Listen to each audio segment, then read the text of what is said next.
Hello, I'm Colonel Jason Fettig, and I'm back with the amazing musicians of the President's Own United States Marine Band and our digital rehearsal hall series, featuring the music of Percy Grainger and his wonderful Lincolnshire Posy. This series is designed to give you a behind-the-scenes glimpse of what we do in rehearsal rather than in a polished performance at the end of that process. In the last episode, we featured the first two movements of Lincolnshire Posy, and today we are tackling the middle two movements, Rufford Park Poachers and the Brisk Young Sailor. We have just turned the cameras on. We haven't done any pre-rehearsal for this session, so we're ready, and away we go to dig in to the middle two movements of Lincolnshire Posy.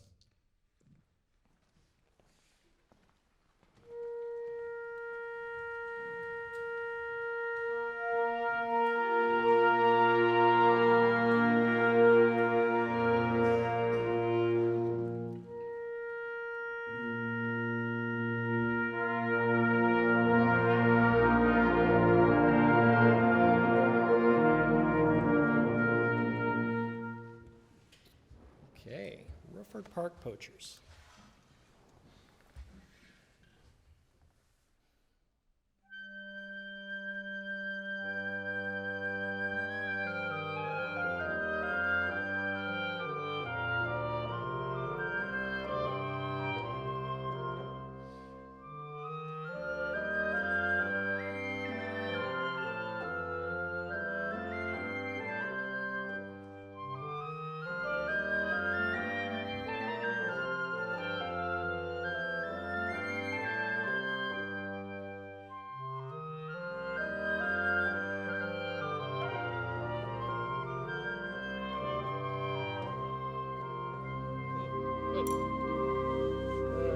Thank you very much.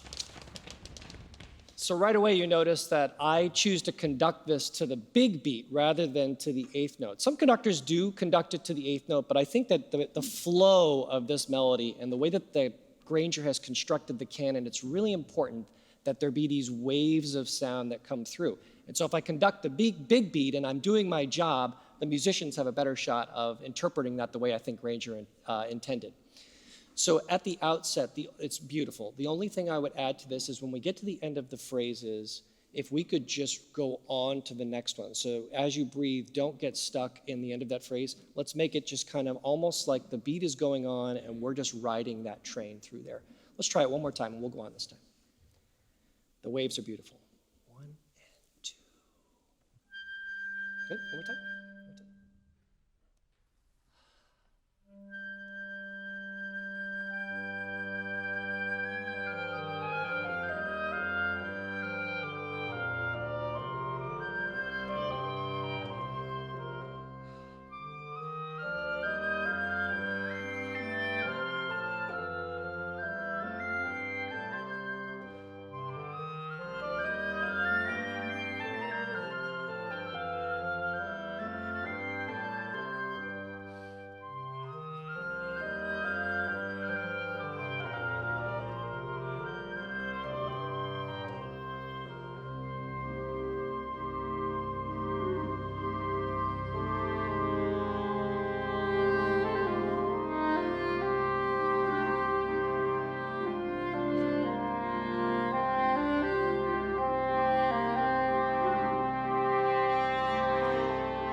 Good. Before we get to the coda, we're going to work on a little bit, but did you notice the bass sax? We included the bass sax just for you all.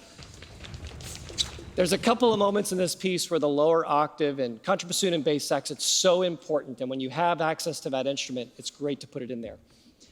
Wonderful, everybody. This is just, it's so moving. One of the things that I think can really put some polish on this for us is to, almost like we talked about in the opening quartet, is to make sure that this never gets stuck. The melody actually is just fine, kind of flowing with the pattern of this, but sometimes the white notes, the half notes, the quarter notes can get a little stuck if we over-articulate especially. So you can actually smoothen out some of the articulations unless Grainger specifically puts an accent in there. A good example, for instance, is basses and tubas, low winds, the triplet at the end of measure 71. We don't actually need to over-articulate that. The forte is just enough, wah-dee-da-da, and if we play it a little more sustained, it kind of keeps that flow going for the pickup of the next phrase. We worked out the dee-da-da-da-da, the subsequent ones are beautiful, so we'll get that at the very beginning of 46 as well. Steve, wonderful. Can we go back to your solo? So the character is perfect. If we could just, again, like I encouraged our quartet in the beginning, at the pickup of every phrase, if you could just be forward thinking, that way the motor that's happening in the clarinets doesn't have to change at all. Ideally, the idea here is that I wouldn't conduct this at all. We would just be in this kind of trance that's moving through ja da dee dee da, and the 3/8 bars that happen are really just they're not even a hiccup. They're just a little off-kilter kind of moment. So it's still in this kind of trance phrase. So if I conduct it a little smoother, hopefully that'll encourage us to not change the time at all, but just really it's like, what just happened? We're on the beat, we're off the beat. That's the feeling we're supposed to get, almost this kind of seasick type of feeling. Right at 18 if we could. Not too much articulation on the repeated notes, clarinets. It's coming through fine. Dee, dee, dee, da, dum. It's more this kind of ha, ha, rather than ta, ta. Here we go. 2 and 3.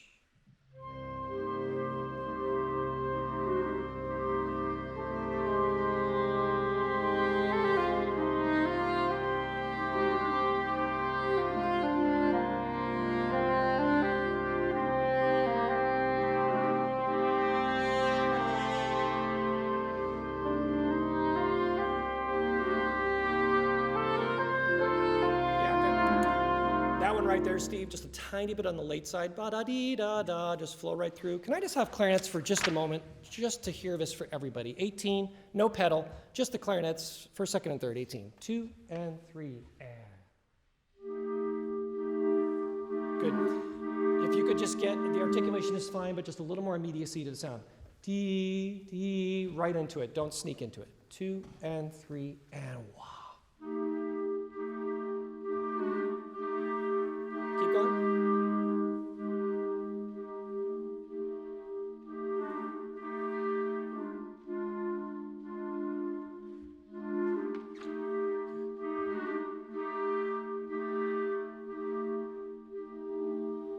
Good. That's it. That 1-3-8 bar right there, 26, give me just a little bit more articulation on the second eighth note. I know you're in diminuendo, but Steve needs it.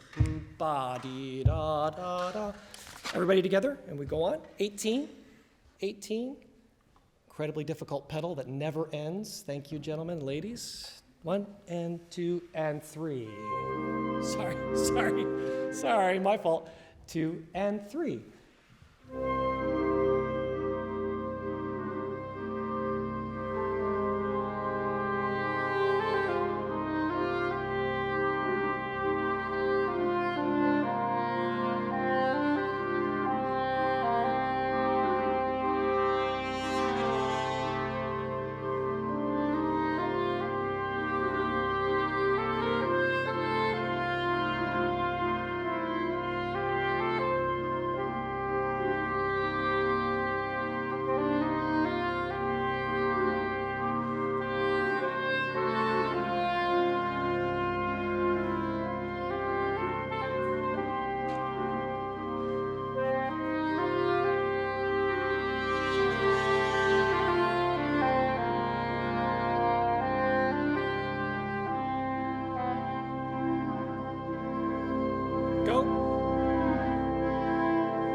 Lovely, lovely. So saxophones especially, but a little bit in the trombones as well. The fortissimo peaks that we have, a lot of times on beat 2, the 2 is coming through beautifully, but the crescendo up to it feels a little bit undercooked, so it feels like a subito fortissimo.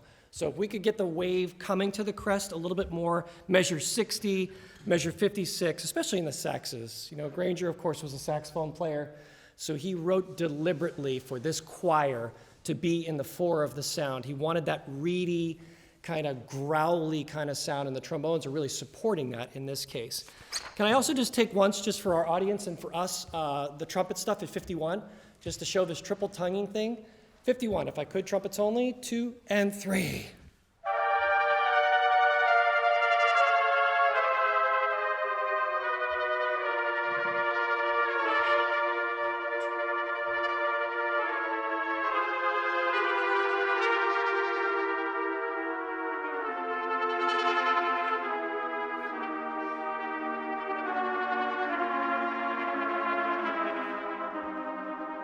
Yes, bravo, bravo, good.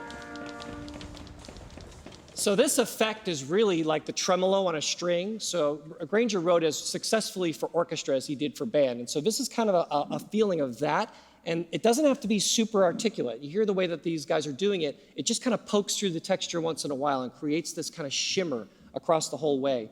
If I could ask you all to, at 54, to be a little bit more exact on that dotted 8th, 16th figure. So that's the one place where you need to kind of meter it just a little bit so we're really clean on B, da, da. And I think in general, second trumpet can be a little louder in that texture. Everything else is coming through great. Everybody please, at 51, all of a sudden we step on the gas and we have this kind of really swimmy kind of version of the theme. 51, right after the fortissimo. 2 and 3.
Bravo.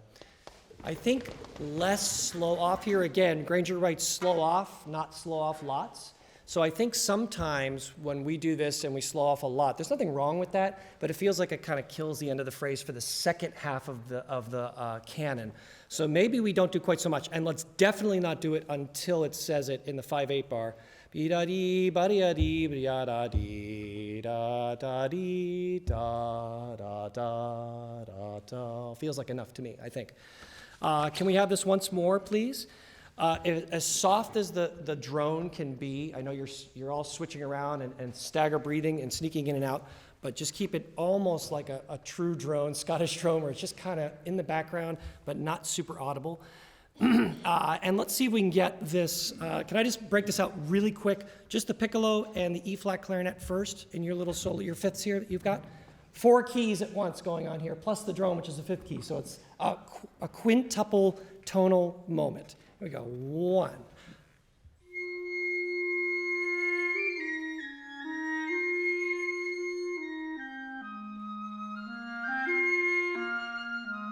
That's it. Good. And let's have bassoon and oboe now on the second perfect 5th. 1 and 2.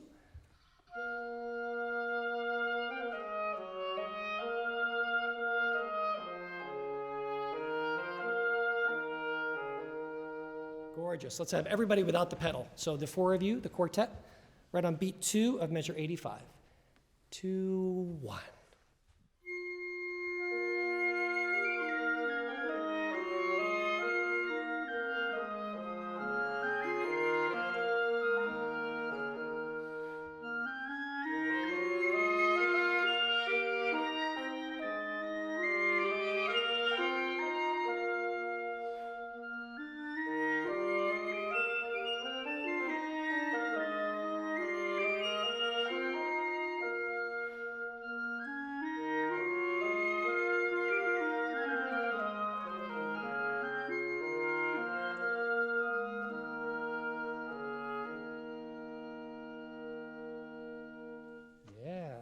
Yeah, lovely.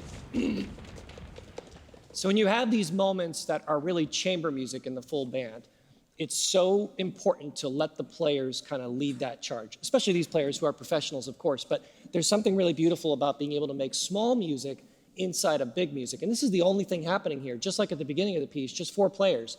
And so what I would try to do is try to back off a little bit and let them feel it themselves and just kind of ride that wave.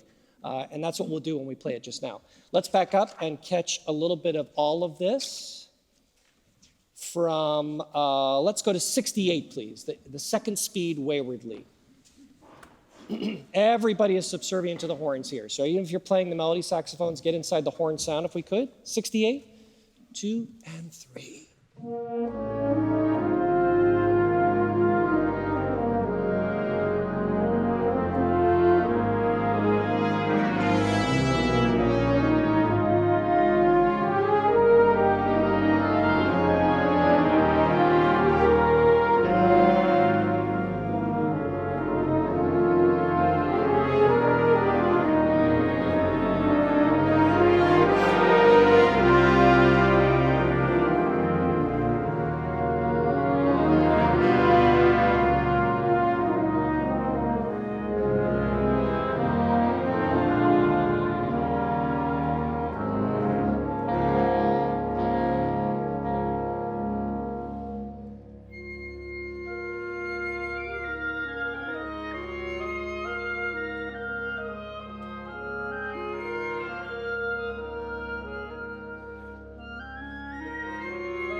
Good, good, everybody.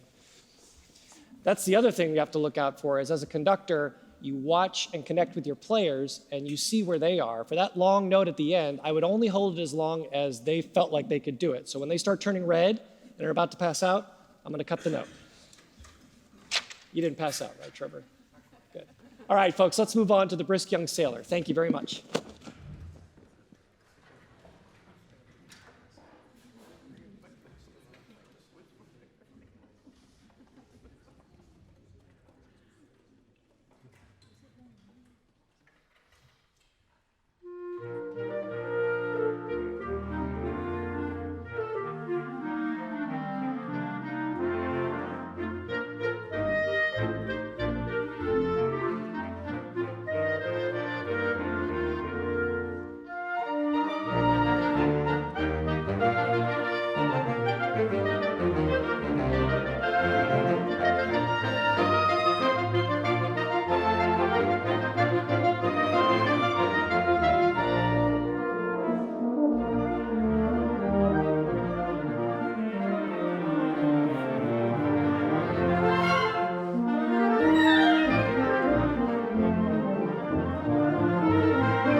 Good. Yeah, I don't take any time at the end, folks.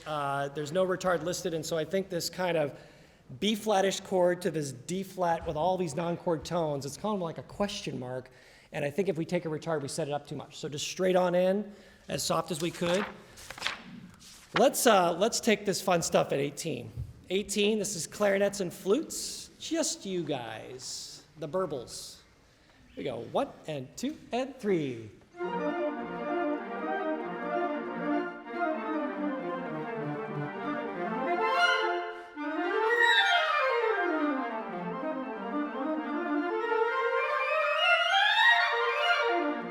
Yes, good. It's impressive, right?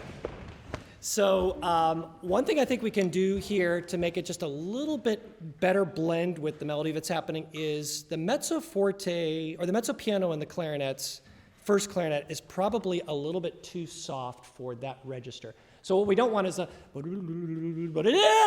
so if we could even it out just a bit, maybe a little less of the crescendo up to the peak of that arpeggio and a little bit more in the low register so it's a little more even. On your solo, Mark, can maybe we just infuse it with just a bit more dolce. So let's bring it back just a hair and make it feel a little more playful with what these guys are doing. Let's experiment with that just a little bit and see how that feels. And then we'll hit the stuff at 26. Let's go back, please, to the beginning, if we could. Maybe just a bit more sprightly, a bit more brisk. So this opening, even though it is not quite the brittle variation we'll have later, there still could be a nice roundness to all these notes. All the eighth notes can be not too secco, but bum, bum, boom, bum, bum, bum, bum. Real like a Super Bowl type of bouncy. Here we are. 1 and 2. Sorry. Perfect articulation, too loud. So a little softer. 1 and 2.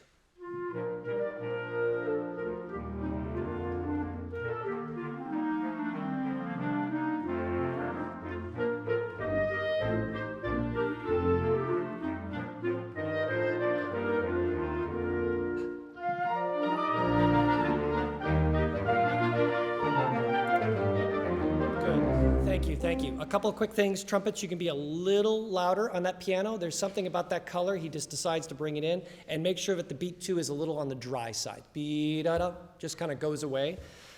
In this second iteration, the melody is great. Measure 10 for the clarinets, especially in that register. We actually need to be a little shorter and a little more Mannheim rocket too. Da-da-da-dee, da-da-da, da-da-da-da. This actually goes for everybody. In the second, any kind of this counter melody for low winds, make the 3/16ths feel like they're almost on the verge of rushing to the next beat. Da-da-da-dee, da-da-dee, da-da-da-da. Just a little bit of that will help us to not feel like it's logy. It's almost like an oral illusion. Oral illusion, I think, is what it feels like. One more time from the beginning. 1, 2. Sorry, my fault. My fault. Let me do better. 1 and 2.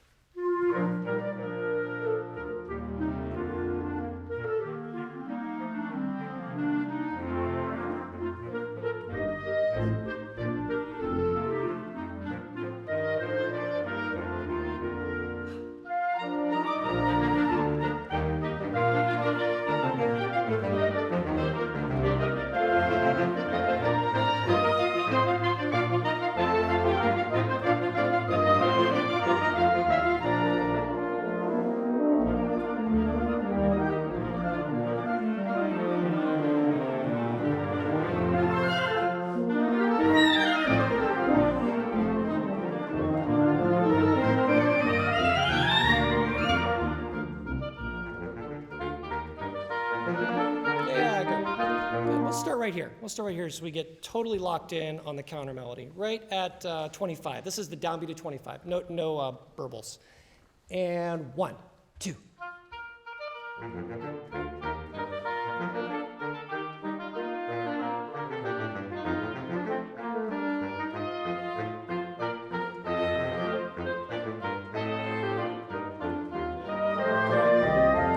Lovely. So the counter melody and bassoon and bari sax may be one shade softer, and you're a tiny bit on the front side to my ear, Stephen, and you're a tiny bit on the back side, Ivy. So if we can split the difference, we'll be right in there.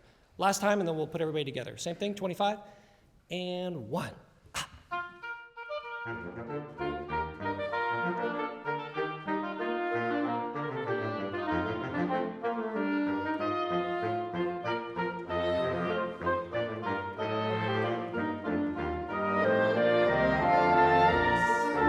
Bravo, bravo. Everybody at 18. Let's do 17. Horns, I think here, because this little interjection that comes in, let's do one shade softer. It's kind of cool. Everybody cuts out. You go, and then you don't do anything. Then the euphonium goes. So you're just interjecting for 5 little milliseconds. Right at 17. 17, we don't have to play the downbeat. 2 and 3.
Good. Let's just take the end once more, and then we'll finish up here.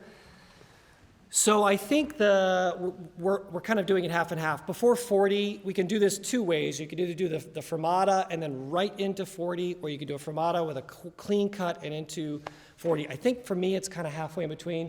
Beam, bum, ba, dee, da, da, da. So it's not a full breath, but it's just a little bit of daylight through there. And then the other thing I'll ask in 42 is those of you who have straight 8th notes that then lead to a half note in 43, just be sensitive that we got to fit in 1 more 16th in the upper winds, and I am slowing down a fair amount. So give them that space before we all land on 43 together. And then from 43 to the end, it's just straight on through. No messing around, no futzing with the tempo, just right on through each of these iterations of the theme, right into the clarinets, and then as soft as we can get at the end, I think will be very effective. Let's take the full-blown statement of the theme the last time, 34. 34, please. This is it. Beautiful. 3, and go.